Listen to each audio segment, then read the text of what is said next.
So for the past few months, I've been slowly transitioning to the Sony system. My hobby at the minute is buying broken cameras, fixing them up, testing them out, and then eventually selling them on. But my current obsession is the Sony A7 Mark II series of cameras. The regular A7 Mark II, the A7S II, and the A7R II. Whilst they're all really fantastic cameras and I've enjoyed having, extra cameras lying around for me to use for my photography or my video work, I wanted a camera that was going to be a bit more of like a permanent feature in my kit. And that's when I started to take notice of the Sony A7C. It's actually a pretty good price at the minute, has a lot of really great features, and I think it is going to fit my needs a whole lot better than some of the other options I had a look at. So I have been using the A7R Mark II for these videos and for other video work that I've been doing.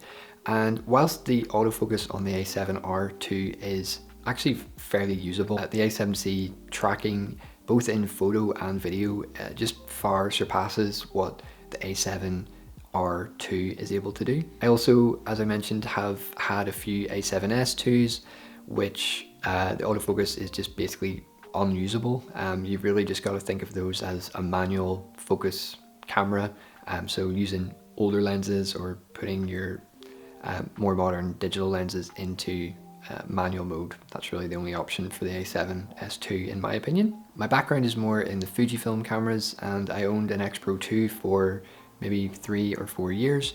I really loved that camera because of the image quality, but also because of how it looked. The styling, that sort of retro film look and rangefinder style is really attractive on a camera, and obviously I know that doesn't really affect the final images that you take, but having a camera that you enjoy using and you enjoy the look of and enjoy taking out with you, obviously would encourage you to go out and shoot a bit more if you actually enjoy the look and feel of your camera. That's the thing that kind of surprised me the most about the A7C, was how different it feels from the regular A7 bodies. Now, maybe the Mark III and the Mark IV A7 have a bit more of a more modern feel, but compared to the Mark II cameras, the A7C feels really quite nice. It's got really sort of tactile, grippy buttons. I don't know how to describe the buttons. They just feel more squidgy, isn't the right word, but they feel more firm, and like when you press them, they actually are doing something. The A7 II cameras, the buttons are quite small and a little bit fiddly, and they've always felt a little bit disconnected from the actual button press you're making. Holding the A7C and using it, I feel a whole lot more confident taking photos with it and also recording video. Now, the compact size is obviously a big selling point of the A7C. It's kind of in the name. Pretty sure that's what the C means. I wouldn't say it is a compact camera. It's definitely a different shape to the A7 II cameras.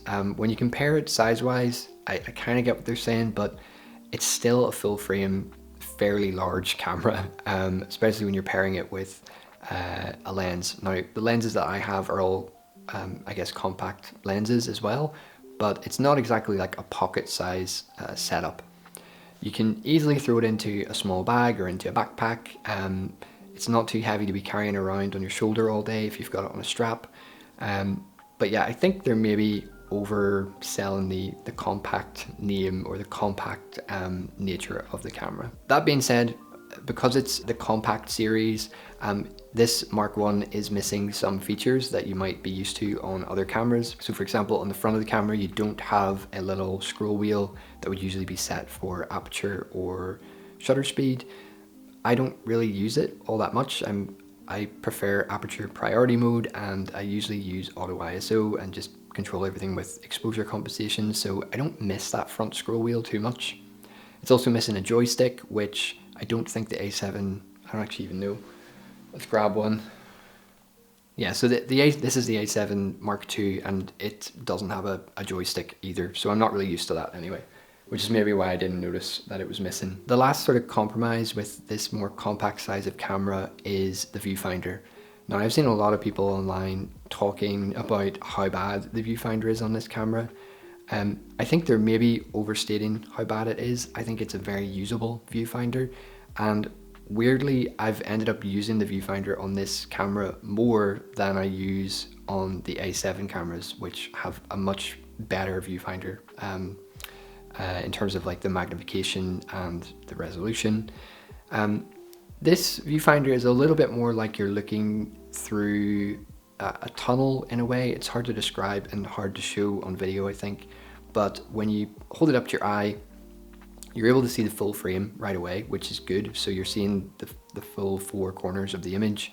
On the A7 Mark II series of cameras, the magnification is much greater. So when you've got it held up to your eye, sometimes you're sort of having to look around inside the viewfinder to see the 4 corners. Now, honestly, the main feature that made me pick the A7C over the A7 Mark III was the flip out screen. Now I'm using the flip out screen right now, and it's so handy for setting up these kind of shots.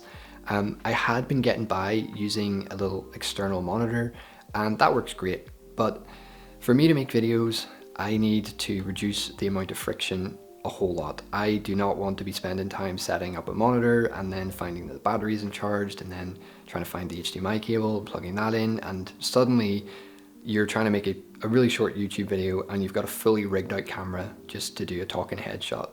Having a little flip out screen honestly is such a great benefit of this camera, and I think it on its own is enough to make me want to keep this A7C for a little bit longer and definitely make it a bit more of a permanent camera in my lineup. Now that being said, it's only been a couple of weeks since I got the camera, so I've still plenty to learn about the A7C and all the different settings, etc.